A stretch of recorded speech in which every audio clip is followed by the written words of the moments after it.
Welcome to another episode of Million Dollar Stories, where we get to interview authors from all over the world. This one's going to be interesting. Not only has he have written many books, he is a true expert in his field. He's been around the block. He's easy to find on Google, and if you are looking for somebody who knows his stuff in this field, he has a Wikipedia page. So that means he has some relevance in the marketplace. The book that we're talking about, I guess we're going to talk about a few books, but the most recent one that just came out a couple months ago is called When Science Meets Power. And there's a book that I really wanted to ask him about, and that's called Social Innovation: How Societies Find the Power to Change. Jeff Mulgan is here. Thanks so much for being here, man. Hi, Mike. Great to be with you. Well, let's start off with maybe the genesis of the book that I wanted to have you on the podcast for, and that's Social Mhm. Innovation. We're going to bounce around because you have so many books, but what made you want to write that book? So I've got a background which is a little bit mixed. So I've got a PhD in technology, telecoms, which I did mainly at MIT. So I got very into the technology space. Then I've worked in governments and in civil society, and I've run investment funds and startups and so on. And the thing which I became more and more obsessed with was that in a way, in the 20th century, we got pretty good at knowing how you got economies to grow, how to, raise GDP, how to make some people incredibly rich. Yep. But actually, often that came alongside real failures to solve social problems, inequality, poverty, drug addiction, mental health, you name it.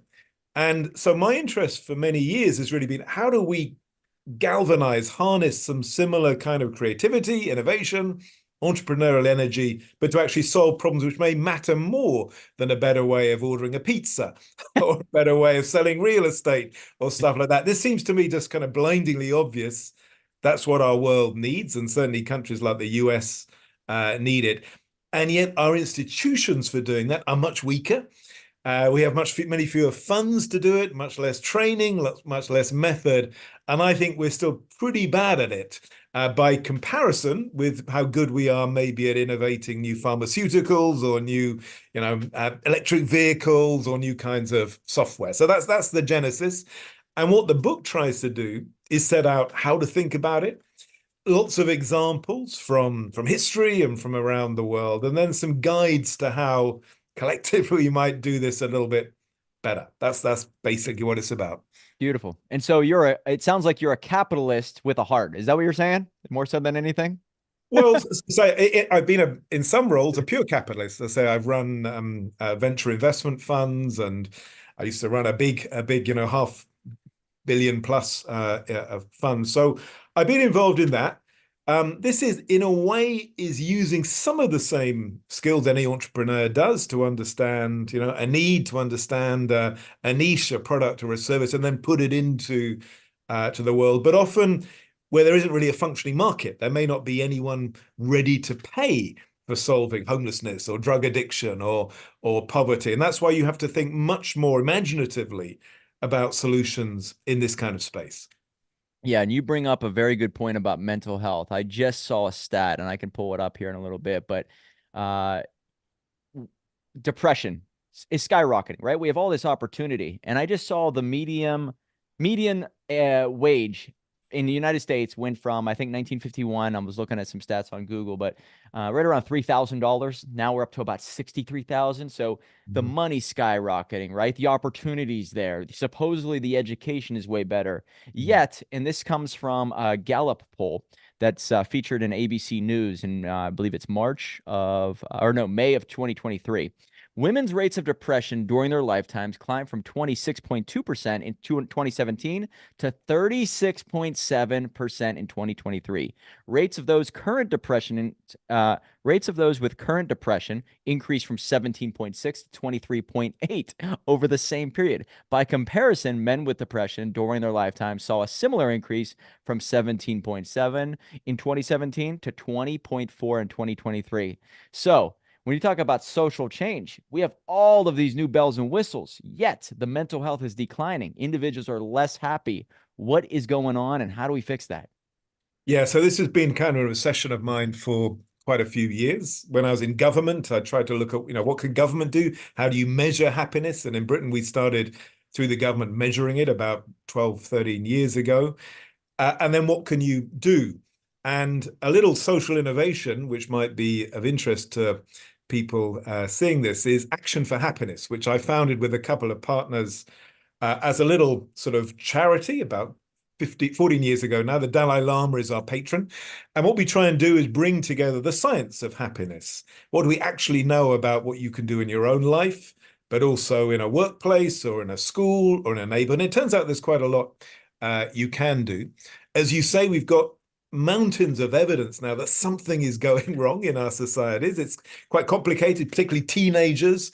The more they use social media, the unhappier they seem to be, but also many people facing midlife crises of all kinds, crises of loneliness, amazing numbers of people of all ages feeling, desperately lonely.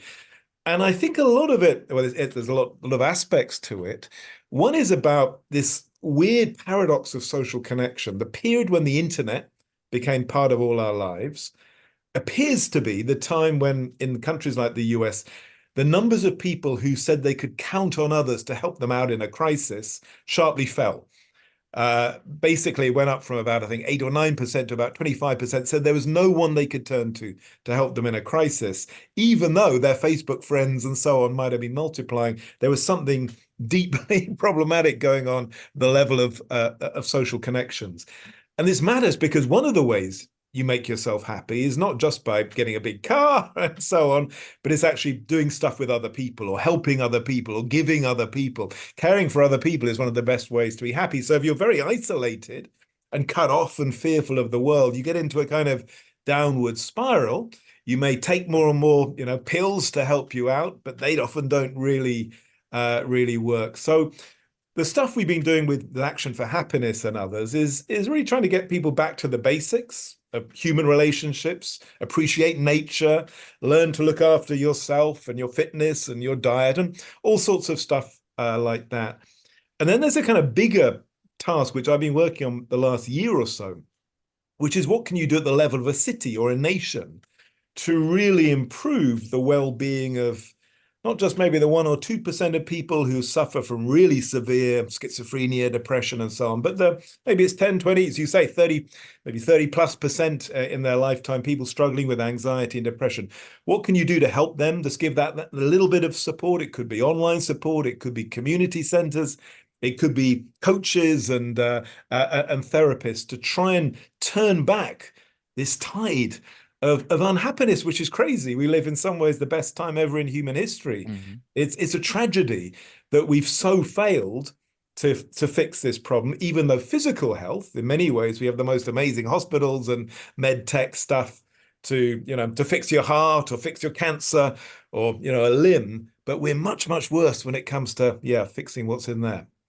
Do you believe that because of technology is advancing so fast, it's making individuals' lives easier, and without struggle, there's actually no joy? And so therefore, if you remove pain, adversity, and struggle from an individual, you actually rob that individual's soul of pleasure from accomplishing a goal. Do you think that has anything to do with it?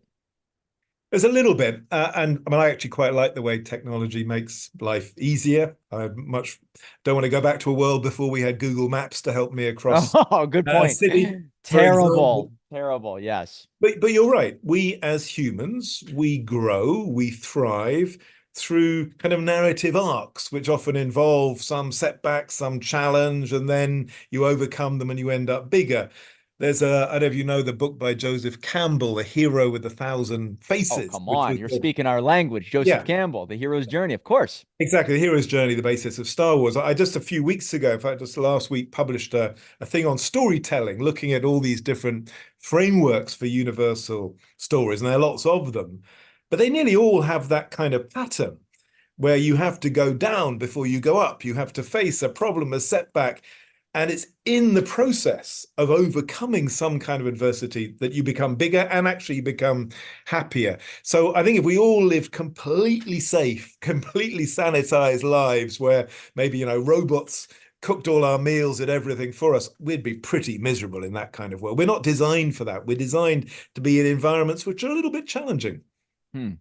Yeah, I I think think it it's has good for some. kids too. I think it's really important if anyone who has children that you don't overprotect them from the world. Again, they learn, they grow through, cuts and grazes and falling off bikes and so on. That's how we become fully human. Yeah, I think identity is absolutely a must to understand who you are, what you want, where you're going, and what you're capable of. And I think individuals are being robbed of understanding that it's important to fall in love with you, who you are, right? And I, this probably does tie into your book to some degree, but the medical world. Have you come across any data, any science that's actually proving that by giving an individual any type of pharmaceuticals or anything at a very young age, it actually changes the makeup of the brain, the chemistry, and therefore they develop in a negative manner, and therefore they are reliant. They're not totally dependent, or not, they're not totally independent. They're actually becoming dependent on the pharmaceutical world, thus changing their state of mind, increasing depression levels, and maybe their work ethic. Anything you've come across in there? I don't know about evidence on that, but there's obviously a huge proportion of teenagers now being medicated with all sorts of antidepressants. And I'd be surprised if in 10 or 20 years' time we didn't see some patterns. Neuroscience, in my understanding, isn't quite sophisticated enough really to analyze what's going on inside your brain. They use, fMRI and these other tools, which are pretty crude. I mean, neuroscience is a much less sophisticated science than I think most people assume. It's very good at sort of hyping itself. But I mean, a lot of therapies, no one really knows how they work. And this is certainly true of most pills given to people. Psychology is based on dealing with symptoms and simply doesn't have causal models about why they might work, except at the crudest level, let's say on, serotonin and so on. I'm not a neuroscientist, but I know many neuroscientists who in private will admit to all of this. So I think you're probably right in your expectation. There will be some, obviously, dependence, some structural change to brains if they have been taking a lot of antidepressants from, I don't know, 13 onwards. But I'd be surprised if we really knew that yet. It's the same with social media. We've had 15 years or whatever of the smartphone. It's clear this correlates with all sorts of patterns of anxiety and depression and social unease, but we still don't really know exactly what the causal mechanisms are. That's why I love science, because science is a constant process of trying to work things out, trying to discover. And the more you know, the more you often realize you don't know. It's true. Yeah.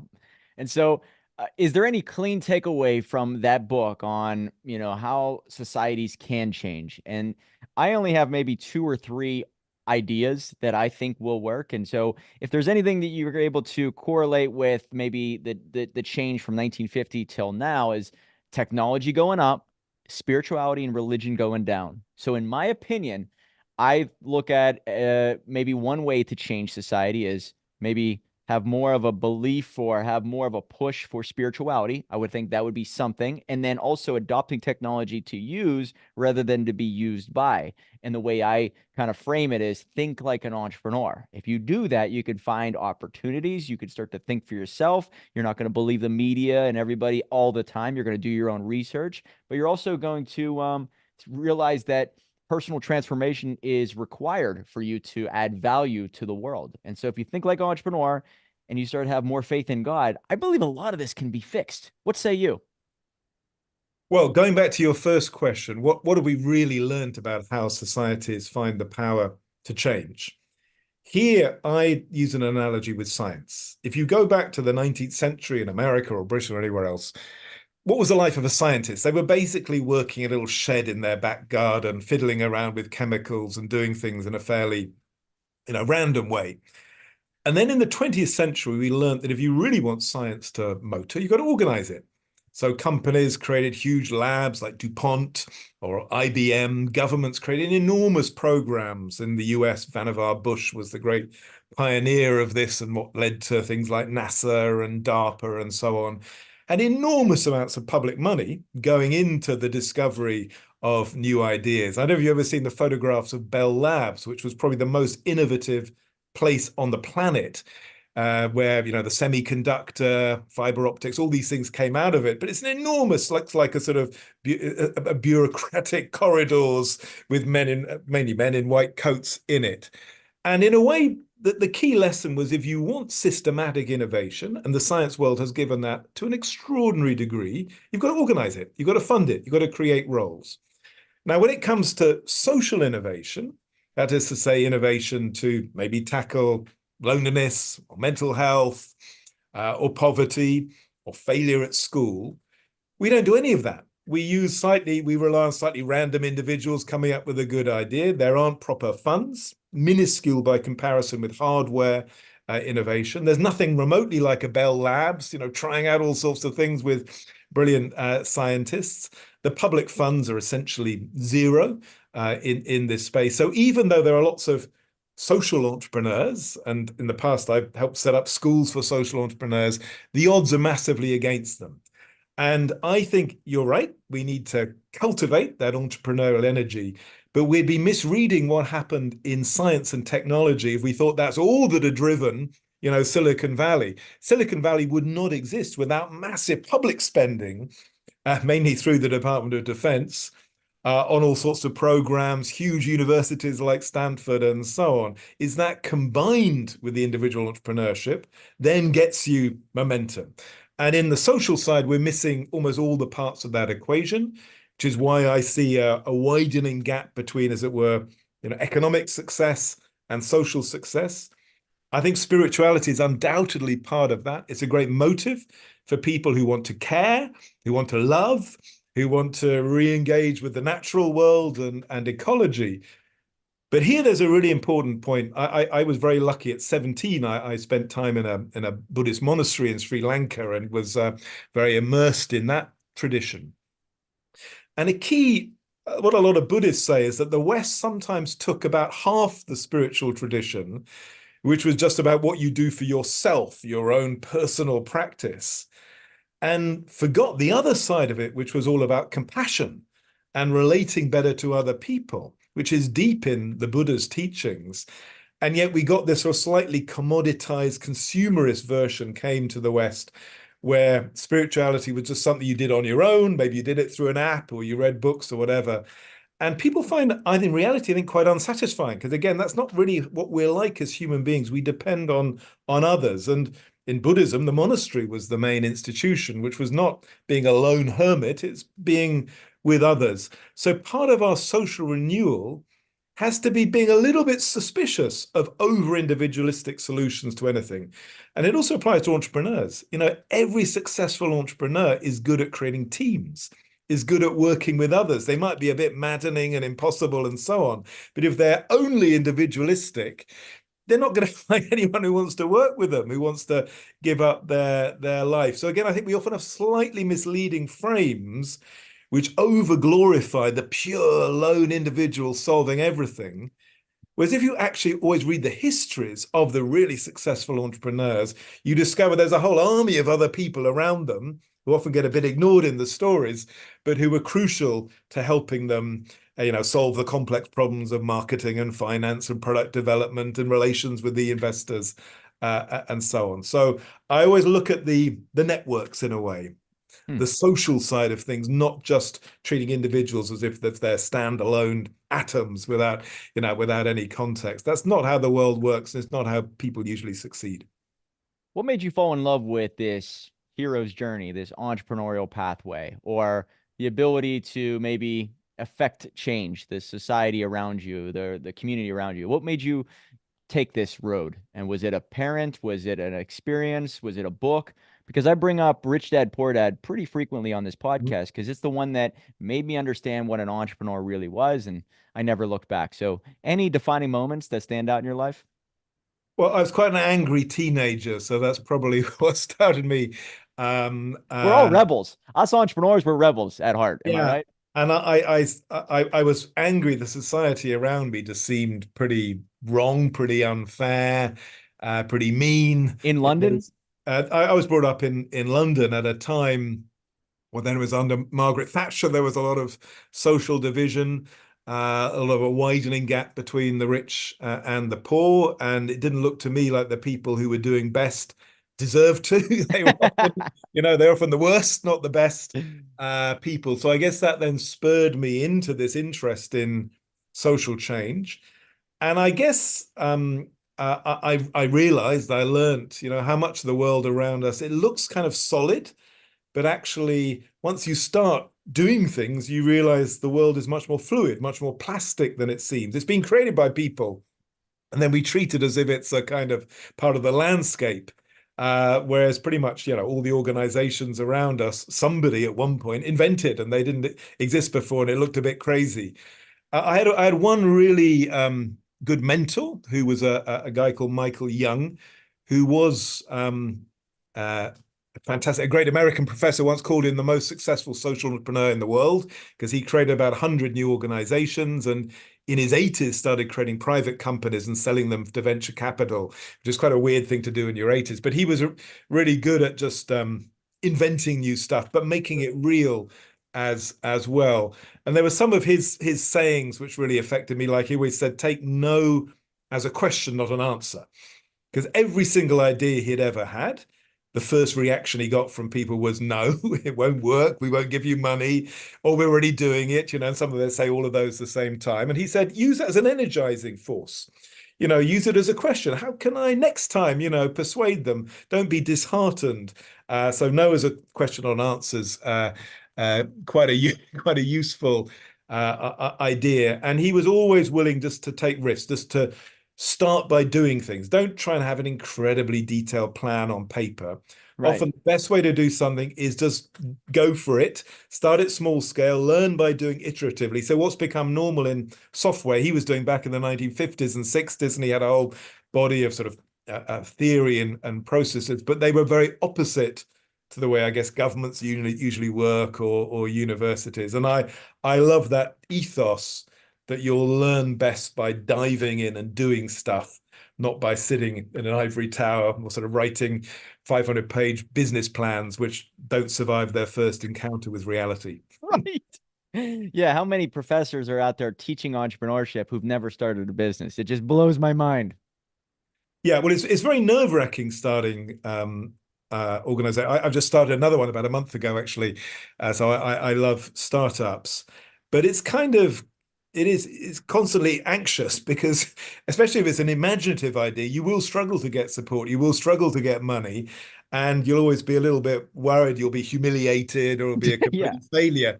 Personally, I find that quite exciting. And then I've been on the other side running say startup accelerators and funds where we have streams of people pitching to us.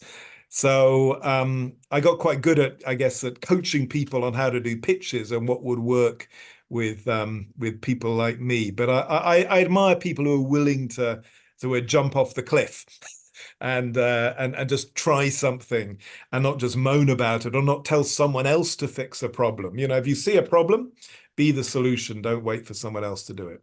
Yeah, I think that's that's the message I like to share is that the individuals who are the happiest are the ones who are not waiting for the world to be fixed for them to move forward. It's, hey, let me focus on myself. Let me clean my room. Let me fix what's broken in my house, in my life first. And then let me focus on changing the world, right? So individuals out there are waiting for the world to get perfect for them to actually maybe be content with everything. That's impossible, right? You would much rather that everything around you to be your fault because then you can have some type of control in fixing it. And I think us entrepreneurs, we have this self-reliance, this accountability. Hey, I can't worry about all this other stuff until I worry about what's right here in front of me. And I think that is awesome for anybody to notice that entrepreneurs, we're just going to get out there. We're going to jump off that cliff. We're going to build the airplane on the way down. We'll figure it out because a plan with 100% commitment, even if it's a shitty plan, there's a much better likelihood of it coming true rather than the perfect plan with 50% of the way commitment, right? It's all about in the action and the requirement of giving it your all every step of the way. And you will never know what's around the corner for every adventure. So just go get started, fix yourself. It's a personal journey, transformation journey disguised as a business journey. As long as you stay at it, you're going to get better, more refined, and your value is going to be added to the marketplace. And people like you will notice it. So you bring up a very good point there.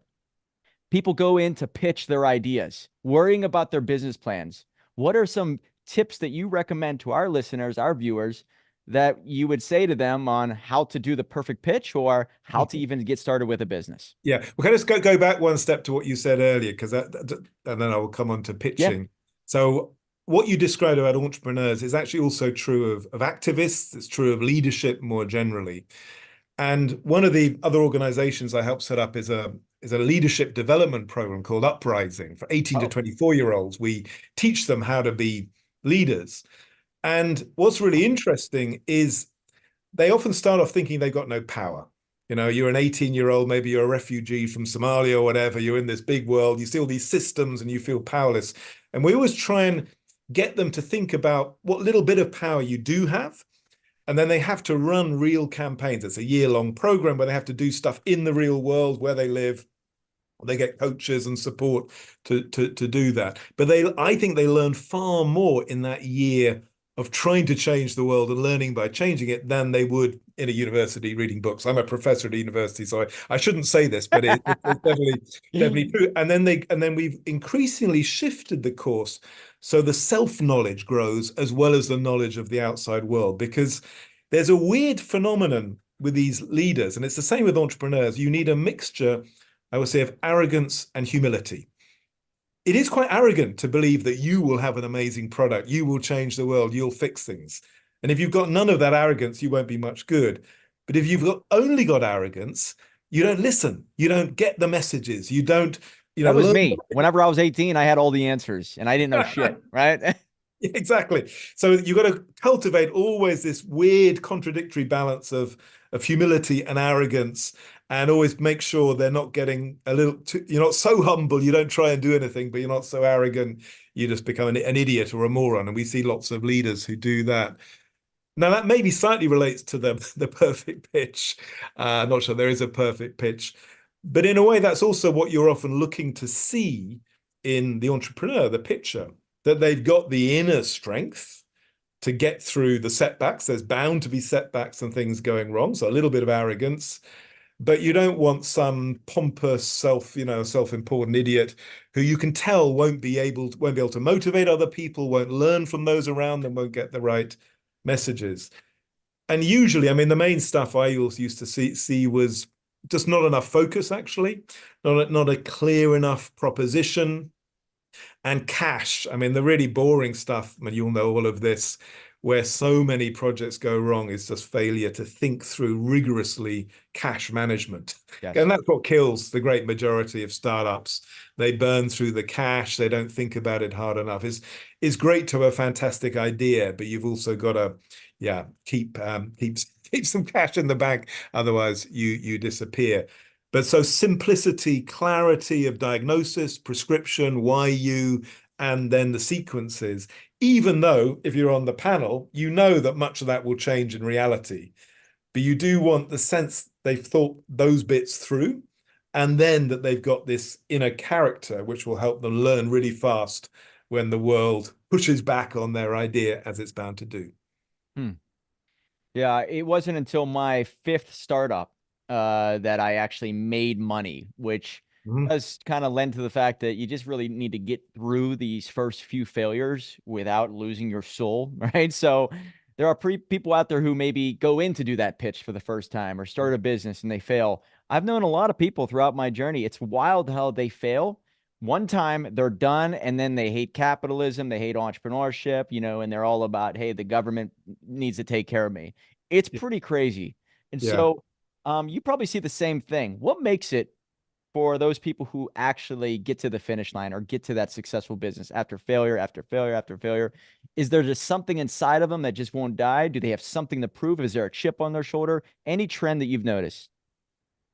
Well, one other thing which we try and teach entrepreneurs, and it's probably the most important skill any human can have in life, and it's very difficult, is how to ask for help. In a way, many people are brought up to feel they have to be self-sufficient, they have to have the answer to everything. But the thing I often observe about, successful people in many fields is they will ask for help from everyone.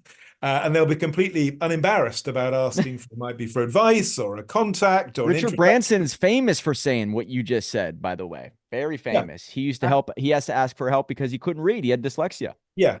And I think it's a really sort of universal thing. And it's quite hard for very smart people or people who've been a bit successful to recognize just how incredibly important it is to ask for help.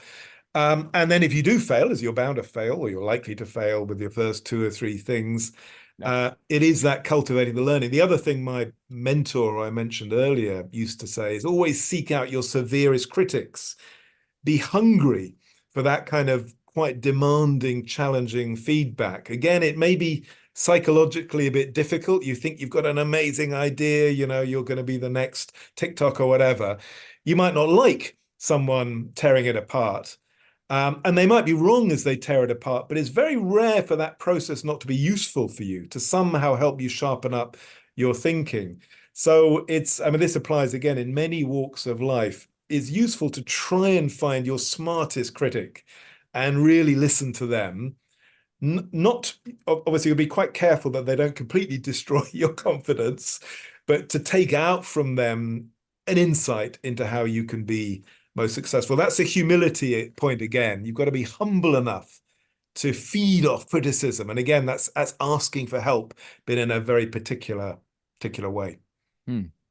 I don't So think there is a sort of gene. I don't think there is. I mean, there's been vast amounts of research on entrepreneurs and leadership. Indeed, once when I was in the British government, we did this huge meta study on leadership and entrepreneurship to see if there were common patterns. We looked at tens of thousands of research studies. Almost all their findings, you could find other ones which had exactly contradictory findings, with only one exception. There was one common feature. I don't know if you can guess what that is. Oh, wait, um I would just say stick to itiveness, I guess is probably the exactly. way. That's That's it. the only is persistence, basically. Yeah. Resilience is the only. Everything else, you could have wildly authoritarian ones or collaborative Grit. ones or Just grit, creative. right? You can't teach that. You have it or you Yeah, don't. Am I right? exactly, exactly. Well, no, I think you can learn it a little bit. I don't think it's pure, it's genetic. I think you can learn techniques of resilience and life experiences which forge it. Um, but if you don't have it, you probably won't do very well. Got it. Got it. Now you teach individuals from 18 to 24, I believe, was the age group to That become was leaders. just not. This is a project I set up, or it's an organization I co-founded with someone else, and it's sort of it's thousands of people. It's all over the UK and all the big cities. But that was just one example because we had to since think through exactly the issues you were talking about. Mainly for people to be kind of potential public leaders, though many became entrepreneurs. We found they're very similar issues, actually. And often people concluded they could achieve more impact in the world starting a business than they could by becoming a politician or whatever else. Yeah, I mean, I would agree. Who do you think is affecting change more? Do you think it's Elon Musk or do you think it's the president? And it is by far Elon Musk. He's the one that's driving this, I believe. So people follow him. They look up to him. I think they are inspired by him more so than the president. So I think of entrepreneurship is the way to change. Do you agree? I think it's a way to change. I don't buy that as a generalization in the world. I don't think if you look at the last 100 years, yes, some of the entrepreneurs had big impact, but actually, so did governments. In the pandemic, what really helped the world cope with the biggest ever global crisis, it was actually governments. They very quickly helped develop a vaccine. They very quickly provided money to every family. They very quickly, locked down cities and so on. There was no entrepreneur able to do that. So I would push back on that. I think entrepreneurs do achieve a great deal, but the idea they're the only source of change, I think, is completely wrong. I'm sorry. Got it. Okay. You're allowed to disagree. All right. I just look at politicians as very much. Are you familiar with the movie The Lord of the Rings? Hmm. Right. So you give them the ring, right? They're never giving it up, right? Therefore, they always are given, taking a little bit more, taking there's it's what is it? Absolute power corrupts absolutely. I think that's the phrase. So I just think that when you start to give individuals who might be able to get votes, it's very difficult for them to give up power. And so I just look at entrepreneurs as, you know, the free market decides. You know, the government behind the scenes, that's what decides more so than anything. So I just look at that, and that's why I have sort of a pushback on it. But do you believe in that? Do you think that once you give the government too much power, it's only inevitable until they actually do something very harmful? Well, the whole point of democracy is that we kick the leaders out if we don't want them anymore. And Politicians don't like giving up power, but then neither do entrepreneurs. If you've started a huge business, you know, every business goes into a battle between the entrepreneur and their board and their investors trying to get rid of them. So I think, that's just a common pattern of human beings. I mean, I think democracy is a pretty good system because we kick them out before they become like Vladimir Putin, who just got, elected whatever it was 2 days ago. I think after 10 years, political leaders should all be gone. But, Bingo. I'm with you on that. Term limits, right? That's but all you probably need. for That's it. CEOs. But do you think that for CEOs? For CEOs, no. For I businesses, believe why not? Why not? individual. All right, so individuals who start a company, it's their baby, it's their idea, right? So that's that. They become CEOs. But CEOs are based off of the performance, right? So if the company's doing really well, then like for example, the NFL, Goodell. I don't like him. I'm not even a big football fan, but he's made the NFL tons of money. So he's a great CEO, right? But if you look at certain politicians who have been politicians for 50 years, it makes sense for you to be a corrupt individual simply because I'll do some back end deals and I'll buy my way into the next level or I'll stick around. So politics and business to me are very different. Do you disagree on that? They're certainly different, and I agree. If a CEO is really working well, you might as well keep them. Although usually they try and stay too long. I actually don't think. I mean, it's a kind of cliche that all politicians are corrupt. And probably if you did a poll in the UK or anywhere else, everyone would say, "Oh, they're all corrupt." I think that's almost completely untrue. I mean, a few, but it's a sort of invention of social media world and slightly fantasy. It's in many countries, it's actually pretty hard to be corrupt as a politician. You're much more under scrutiny. Your accounts are seen, even quite small, like in Scandinavia, if you use your credit card for one additional item of 100 euros, $100, you had to resign. So that in fact, the rules are much more stringent in much of the world. In other parts, the politicians like Putin, again, he's the richest man in Russia. He's massively corrupt. But it's a really dangerous generalization and really lazy, this claim, oh, they're all useless, they're all corrupt. And it's used by the corrupt ones because they try and spread this myth because then it's easier for them to get away with their lies and their deceits. But it's really important to be smart and much more, rigorous in questioning these sort of lazy assumptions. In the UK, for example, most politicians earn far less than people in business. A tiny number are corrupt, but not many. I mean, I almost feel sorry for them because they work really hard and usually they've given up much more, lucrative alternative careers. And then the public says, oh, of course, they're all corrupt. Yeah. So don't believe everything kind of the internet conventional wisdom says. It's sometimes true, but often it's completely wrong. Well, I just look at maybe their bank account. So individuals Exactly. who make their money in the private sector, then get into politics. Hey, I trust you a lot more, right? But individuals who get into politics and go from nothing to multimillionaire, I mean, That's pretty suspicious. there But you go. I'm with you on that. That's all I'm saying. but And in Europe, that's very rare. you Very, know, very rare. Nancy Pelosi, her net worth is $290 million. I didn't know that. She has not Okay, made more than $180,000 in her entire life per year. So that that is is just impressive. unbelievable. I can't believe people don't see it. So I'm with you. Maybe not all, but it's a great chance. If they're a career politician, they're in it for the money rather than the service. Am I right? You agree with that? Career politicians, not a good sign. Is that right? No, not necessarily. I think they should do a mix of different things. I don't want lifetime politicians. I think the US completely destroyed its politics with the funding rules, You which mean your the Supreme PACs? You mean Court the brought in, PACs? the Citizens United Got deal. it. Yep. Politics has to be kept insulated from money. If your politicians are basically be bought by the ultra rich, if they themselves become rich, then you've got a corrupted politics. I'd agree with that. And it's really sad as a foreigner to see how the US has allowed its political system to be really corrupted deeply by these changes to the law. In other countries like mine, luckily we have very strict rules on how much money can be given, how much money can be taken.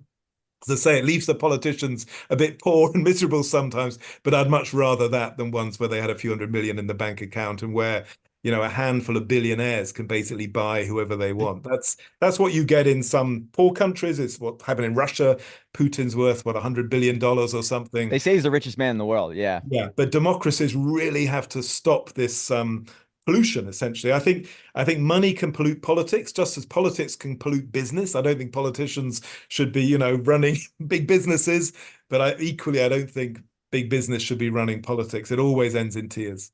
Oh, I'm with you. So we agree on that. And Jeff, we could talk for hours on this stuff, but guys, check out his newest book. It's called When Science Meets Power. I really wanted to get into one of his chapters. He talks about the master and the servant.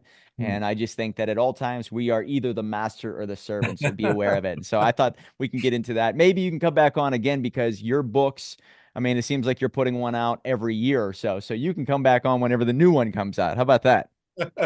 That would be great. Oh. And I mean, and the last one last year was all about imagination, which might be of interest because in a way it was what are the methods you can really use to expand your imagination, to think beyond perhaps what the business models of this year are to what might be possible 5, 10, 20 years into the future. And I'm really keen on expanding our sense of the possible and not just being trapped in the realities of the present.